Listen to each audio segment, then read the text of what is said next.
The New England Revolution are one of Major League Soccer's oldest clubs. Having joined the league at its inception in 1996, they have been to the MLS Cup final a record 5 times without winning it. After a dark period in the mid to late 2010s, things looked to turn around under the watch of legendary American coach Bruce Arena. They broke the points record in 2021 and continued signs of success through 2022 and the start of 23 despite injuries and sales of key players. But in September of 2023, it all came crashing down.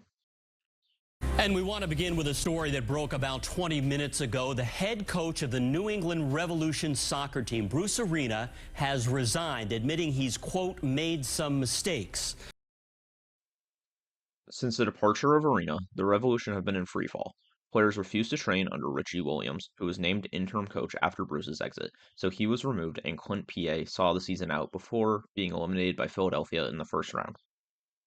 The 2023 offseason was set to be a year of change for the club, with star goalkeeper Jordi Petrovic having left in the previous summer and designated player Gustavo Bo returning to Argentina. The new manager would have their work cut out for them. That's not to say the roster was devoid of talent, though. 2021 MLS MVP Carles Gil led the group that included the likes of 2023 arrival Tomasz Chancalay and former Juventus striker Giacomo Veroni. In December of 2023, the Revolution hired 2 times MLS Cup winning manager Caleb Porter. A hire that proved sporting director Kurt Analfo was not messing around. Porter began his managerial career at Akron in the collegiate ranks before winning MLS with Portland and Columbus, notably knocking the Revs out in the 2020 Eastern Conference Final. The one-time Manager of the Year has thrived with high-quality midfielders like Darlington Nagbe, who joined him in both Portland and Columbus, and now he had former Rangers number 6 Matt Holzer at his disposal, along with another former SPFL man in Ian Harkes. The Revs' backline featured national team left back DeJuan Jones, 2023 Revolution Defender of the Year Dave Romney, and longtime club servants Andrew Farrell and Brandon Bye. The clear weak spot for the team, though, was in net. With no clear replacement for Petrovic, who succeeded U.S. men's national team keeper Matt Turner. After Petro's $16 million departure, the club brought in Thomas Vashlik, who failed to make a single appearance for the club, with Earl Edwards Jr. seeing the season out, but clearly wasn't a long-term solution. Porter and Onalfo would get to work attempting to fill the gaps in the roster, with a clear emphasis on bringing defenders into the club. MLS vets Nick Lima and Jonathan Mensah would join, alongside netmender Henrik Ravas. The club was thin at the striker position, but that's not to say they didn't try. They were heavily linked with Albert Ellis, the former Dynamo man, who was then applying his craft at struggling French club Bordeaux. But the Revs were unable to get a deal across the line and entered the season with 2 strikers, which was a choice, especially when Bobby Wood would be severely limited due to knee injury. The season started with a whimper as the Revs won just one of their 8 games to start their league campaign.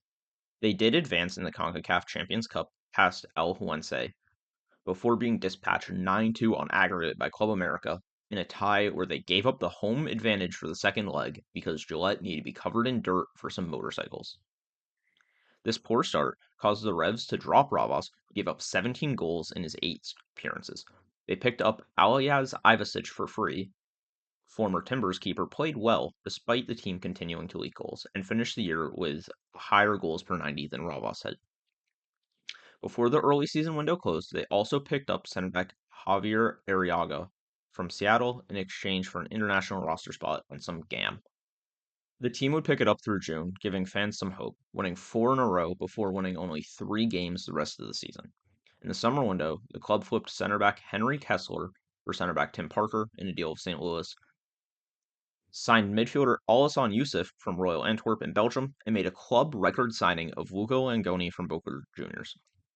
Most puzzling of all, though, they sent aforementioned U.S. men's national team defender DeJuan Jones to Columbus for Will Sands, which made way for teenage wonderkid Peyton Miller. The fake tournament, also known as Leagues Cup, was uneventful for the Revolution. They beat Mazatlan, one of the only teams in North America with a worse 2024 than the Revs, and Nashville, who they beat on pens in the group stage, before giving every fan in New England flashbacks to 2021 by getting knocked out of a cup by New York City FC on penalties. The 2021 memories didn't stop there, though, as in the last game of the season, the Revs fell to Leo Messi's Inter Miami, handing them the points record that they once held, and erasing another mark of the Arena era in New England. By every measure imaginable, 2024 was a failure of a season. Wooden Spoon Contenders is not what was expected heading into the season, and nobody would blame the Revolution if they wanted to move on from head coach Caleb Porter after one lousy season. Instead, they backed him. In the winter, almost the entire roster was turned over. Giacomo Verrioni was sent to Montreal for $50K in GAM. 4 players were sent to San Jose to reunite with Bruce Arena, and many others allowed to find new clubs. The only significant transfer fee received was around $3 million for young Esmir Bayraktarovic, who joined PSV Eindhoven and went from the third worst MLS team to a league-winning side. With many spaces available to fill, the Revs got spending. They brought in Eli Feingold, a promising Israeli fullback, to compete with Brandon Bai. They made the largest GAM trade in MLS history to take former Wolverhampton Wanderers Academy striker Leo Campagna from Miami and brought in Porter favorite Luis Diaz. No, the other Luis Diaz. And Maxi Urruti. They loaned in forward Ignatius Ganago from Nantes in France with extension and purchase clauses. Jackson Ewell and Tanner Beeson were added from the Wooden Spoon Earthquakes and bolstered up their defense with Mamadou Fofana, Ryan Ceballos, and Wyatt Almsberg. 2025 started like 2024 ended. It took 4 games for a new forward line to find the back of the net, and even then, it was an NYCFC own goal that opened the account for the Revs. The key difference this time around was the defending was stout. Before switching to the current 3-back formation, the team had only allowed 7 goals in their first 6 games. Still not having scored from open play, before the April 12th game against Atlanta United, the Revs switched into a 3-5-2. This was an attempt to generate some more offense and allow the wingbacks more freedom to get up the pitch. And it worked. They scored 13 goals across the next 8 league matches. They went unbeaten in those 8. However, they drew 4 of the 8, including dropping points from winning positions by giving up 3 goals in 16 minutes against Kansas City and conceding in the 91st minute against DC United. During this run of form in the league, they barely survived against local rival RIFC in the very real tournament known as the US Open Cup, taking the lead late thanks to a wacky cross/shot from Academy product Cristiano Oliveira that was very much against the run of play, before being eliminated by the lowly Chicago Fire. Yes, the same Fire that just a month ago gave up 7 goals in one game, in a game played by mostly Revs 2 players in some Providence backyards.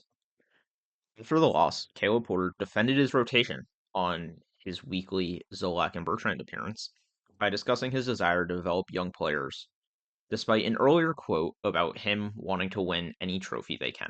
And that's how we get here.